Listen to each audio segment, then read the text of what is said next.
Oke, cek. Bismillahirrahmanirrahim. Assalamualaikum warahmatullahi wabarakatuh. Jumpa kembali di channel saya.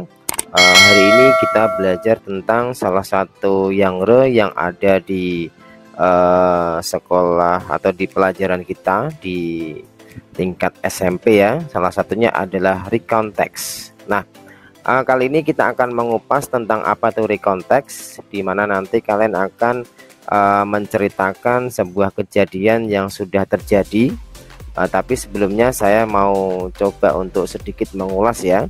Jadi mungkin ini sudah sering ditanya atau ketika pelajaran di kelas kamu diminta oleh guru kamu untuk bercerita. Nah, pernah nggak kamu mendapat tugas dari guru untuk membuat sebuah cerita tentang pengalamanmu dalam bahasa Inggris? Misalnya cerita tentang pengalaman liburan, ulang tahun misalnya, kemudian kejadian lucu yang pernah terjadi dalam hidup kamu, atau pengalaman pertama kali ikut lomba lari maraton misalnya. Nah, tentunya ini sangat membingungkan ya ketika kamu tidak bisa untuk istilahnya menyusun paragraf-paragraf yang nantinya akan kamu sajikan dalam sebuah teks. Nah, sebelum kita belajar tentang apa itu recount text, lebih baik kita cari tahu apa itu pengertiannya dulu. Nah, recount text itu adalah sebuah teks. Nah, ini yang berfungsi untuk menceritakan kembali kejadian atau pengalaman yang terjadi di masa lalu. Di masa lalu di sini itu bukan berarti masa lalu yang lampau banget gitu ya, seperti cerita sejarah. Nah, jadi gitu ya. Jadi bukan sejarah tentang perjuangan pahlawan atau apa itu, tapi ini cerita tentang kamu. Nah, kemudian catatannya yang ini yang perlu kamu ketahui. Jadi maksudnya itu saya jelaskan sekali lagi ya. Kejadian yang diceritakan dalam recount text tersebut sudah terjadi sebelum kamu menulis teks tersebut. Misalnya kejadian yang berlangsung tahun lalu, bulan lalu, atau kemarin misalnya ya. Nah, kejadian yang diceritakan kembali dalam recount text itu biasanya berupa pengalaman seperti liburan ya, kemudian lomba atau ulang tahun. Nah, misalnya di samping ini ada kegiatan sebuah lomba ya, kemudian debat misalnya, kemudian ini ada sebuah keluarga dia melakukan wisata di kebun binatang. Misalnya lagi kejadian yang sudah baru saja ya kalian alami ya, kalian itu berwisata di salah satu kota yang ada di Indonesia, yaitu Jakarta misalnya ya. Nah, kamu di sana nanti sekembalinya kamu dari wisata tersebut, kamu diminta oleh guru kamu untuk bercerita. Nah, itu nanti kita akan mendesainnya atau membuatnya dalam bentuk teks yang dinamakan dengan recount text. Oke, kemudian bagaimana sih cara menyusunnya?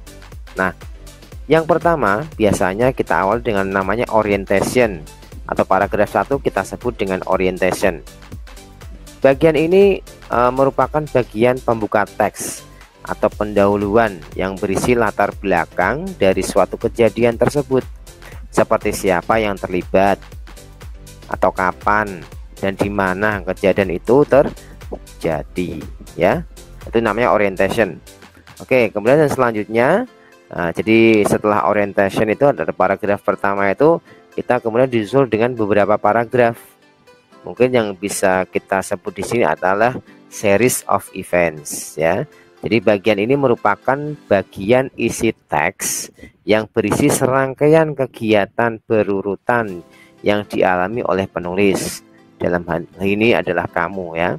Misalnya, jika recount text tersebut menceritakan tentang pengalaman lomba, maka bagian series of events-nya itu berisi serangkaian kegiatan yang dialami secara berurutan.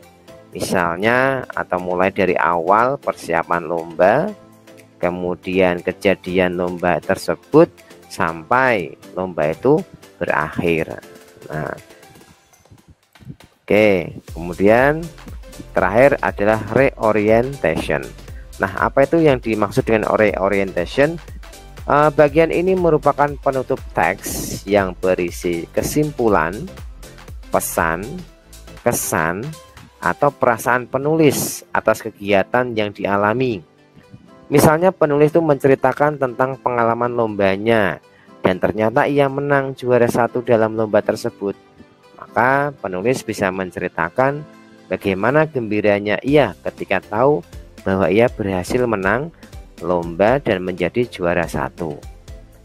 Contoh lagi, misalnya kamu piknik ya, wisata ke sebuah daerah.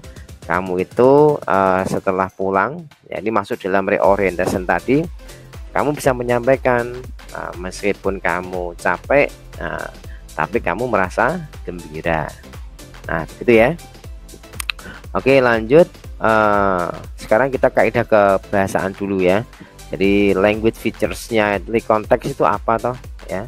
Jadi dalam membuat recontext itu kamu perlu menceritakan atau memperhatikan beberapa kaidah kebahasaan atau language features-nya yang ada. Salah satunya yakni menggunakan simple past tense ya. Kenapa harus menggunakan simple past tense? Nah, jadi kegiatan itu karena terjadi sudah lampau ya. Ya, karena kejadian yang diceritakan adalah kejadian yang terjadi di masa lampau.